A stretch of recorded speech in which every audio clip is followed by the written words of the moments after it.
بسم اللہ الرحمن الرحیم۔ السلام علیکم ورحمۃ اللہ وبرکاتہ۔ میرے دوستو، ہم مسلمان ہیں اور جو ہمارے بنیادی مسائل ہیں وہ سمجھنا ہر مسلمان کے لیے بے حد ضروری اور لازمی ہے۔ حقیقت تو یہ ہے کہ ہم جب بھی کوئی دینی مسئلہ آتا ہے ہم مفکر اعظم محدث اعظم بن جاتے ہیں، لیکن حقیقت یہ ہے کہ جو ہمارے دینی مسائل ہیں، بنیادی مسائل ہیں، جن کا سمجھنا ہمارے لیے بے حد ضروری ہے، ان کا ہمیں علم ہی نہیں ہوتا۔ تو انہی مسائل میں سے ایک مسئلہ غسل کا ہے۔ تو قرآن پاک میں اللہ تعالیٰ نے ارشاد فرمایا کہ وَإِن كُنتُمْ جُنُبًا فَطَّهَّرُوا، کہ اگر تم جنبی ہو جاؤ تو خوب پاکی حاصل کرو۔ تو سوال یہ پیدا ہوتا ہے کہ بندہ جو اللہ تعالیٰ نے حکم دیا ہے وَإِن كُنتُمْ جُنُبًا، اگر تم جنبی ہو جاؤ یعنی کہ ناپاک ہو جاؤ تو پاکی حاصل کرو، یعنی کہ غسل کرو۔ تو بندہ ناپاک کیوں ہوتا ہے یہ سمجھنا ہمارے لیے بے حد ضروری ہے۔ تو منی کا اپنے ٹھکانے سے اچھل کر شہوت کے ساتھ جسم کے ظاہری حصے کی طرف نکلنے سے غسل فرض ہو جاتا ہے، چاہے مرد ہو چاہے عورت ہو، حالت نیند میں ہو یا حالت بیداری میں ہو۔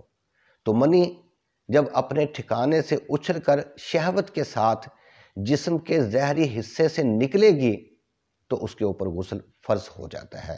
اور منی کا ٹھکانہ کیا ہے؟ مرد کی پیٹھ ہے۔ تو دوسرے نمبر پر مرد کا حشفہ، یعنی کہ اعلیٰ تناسل کا وہ حصہ جسے ختنہ کہا جاتا ہے، اسے شریعت میں حشفہ کہا گیا ہے۔ وہ حشفہ عورت کی شرمگاہ میں یا عورت کی دبر یعنی کہ پاخانے والی جگہ میں یا مرد کی دبر یا پاخانے والی جگہ میں عورت یا مرد کے ساتھ یہ عمل فطری طور پر ناجائز اور حرام ہے، لیکن شریعت نے یہ مسئلہ بتایا کہ اگر مرد کا حشفہ، وہ سامنے والا حصہ، اگر عورت کی شرمگاہ میں چھپ جائے یا عورت کی دبر میں یا مرد کی دبر میں چھپ جائے، صرف چھپ جانے سے ہی دونوں پر غسل فرض ہو جاتا ہے۔ انزال ہونا شرط نہیں ہے، انزال ہو یا نہ ہو تو دونوں کے اوپر، عورت پر اور مرد پر غسل فرض ہو جاتا ہے۔ اور تیسرے نمبر پر کو بندہ مردے کے ساتھ یا جانور کے ساتھ جمع کرتا ہے۔ یہ عمل قطعی طور پر اسلام میں ناجائز اور حرام ہے، لیکن شریعت نے یہ مسئلہ بتایا کہ اگر کوئی شخص کوئی جانور نما بدبخت انسان مردے کے ساتھ یا جانور کے ساتھ جمع کرتا ہے اور انزال ہو جاتا ہے، منی خارج ہو جاتی ہے، تو اس پر غسل فرض ہو جاتا ہے۔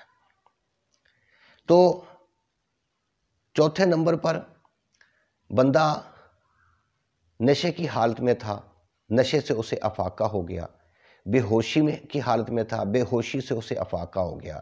نشے سے افاقے یا بے ہوشی سے افاقے کے بعد اس بندے نے اپنے کپڑوں پر گیلا پن دیکھا جسے وہ منی خیال کرتا ہے تو اس کے اوپر غسل فرض ہو جاتا ہے۔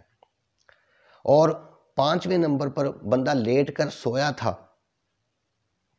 اٹھنے کے بعد اس نے گیلا پن دیکھا تو اس کے اوپر غسل فرض ہو جاتا ہے۔ منی تو گاڑھی ہوتی ہے، لیکن کسی بھی بیماری کی وجہ سے منی پانی کی طرح پتلی بھی ہو جاتی ہے۔ تو چھٹے نمبر پر حیض کے بعد غسل فرض ہو جاتا ہے، یعنی کہ حیض کہتے ہیں عورت کو جو ماہواری آتی ہے۔ اور ساتویں نمبر پر نفاس کے بعد غسل فرض ہو جاتا ہے۔ نفاس کیا ہے کہ عورت بچہ پیدا کرتی ہے تو اس کی بچے کی پیدائش کے بعد جو عورت کو خون آتا ہے، اس خون کے بند ہونے کے بعد اس پر غسل فرض ہو جاتا ہے۔ تو اگر کسی کو خون نہیں آیا، کسی عورت نے بچہ جنا لیکن اسے خون نہیں آیا، تو امام ابو حنیفہ رحمۃ اللہ تعالیٰ علیہ کے نزدیک پھر بھی اس پر غسل فرض ہو جائے گا۔ تو یہ وہ بنیادی مسائل ہیں جنہیں سمجھنا ہمارے لیے بے حد ضروری ہے۔ تو ایک ہوتی ہے منی، ایک ہوتی ہے مزی، اور ایک ہوتی ہے ودی۔ جو منی ہوتی ہے وہ شہوت کے ساتھ اچھل کر اپنے مقام سے نکلتی ہے، چاہے وہ حالت احتلام میں ہو یا حالت بیداری میں ہو۔ منی مرد کی سفید رنگ کی ہوتی ہے اور گاڑھی ہوتی ہے، اور عورت کی جو منی ہوتی ہے وہ زرد رنگ کی ہوتی ہے، مگر مرد کی نسبت وہ پتلی ہوتی ہے۔ تو اس کے نکلنے سے غسل فرض ہو جاتا ہے۔ اور دوسرے نمبر پر ہے مزی۔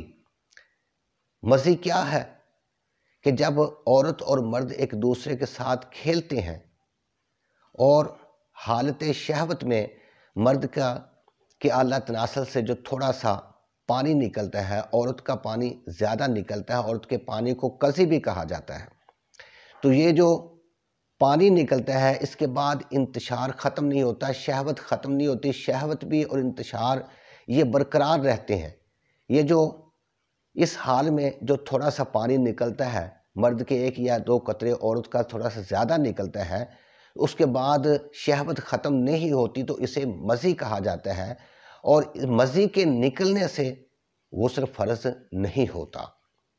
اور اس کے بعد ہے ودی، کہ جب بندہ پیشاب کرتا ہے، دوران پیشاب یا پیشاب کے بعد لیسدار مادہ نکلتا ہے جو منی کی طرح ہوتا ہے، تو اس کے یہ کبھی کبھار کسی بیماری کی وجہ سے ایسا ہو جاتا ہے، تو اس ودی کے نکلنے سے بھی غسل فرض نہیں ہوتا۔ تو بندہ سویا تھا، احتلام خواب میں اس نے احتلام دیکھا، لیکن جب سو کر اٹھا تو اس کے جسم پر کوئی کپڑے، کوئی تری کا، گیلے پن کا کوئی نشان نہیں تھا، تو اس کے اوپر غسل فرض نہیں ہوتا۔ تو یہ وہ دینی مسائل ہیں جنہیں سمجھنا ہر مسلمان اور عورت کے لیے لازمی اور بے حد ضروری ہے۔ تو میں تمام دوستوں سے گزارش کروں گا کہ وہ میرے چینل حوض کوثر کو ضرور سبسکرائب کریں، اسے آگے شیئر بھی کریں، اسے لائک بھی کریں، اور کمنٹ میں اپنی رائے کا اظہار ضرور دیں۔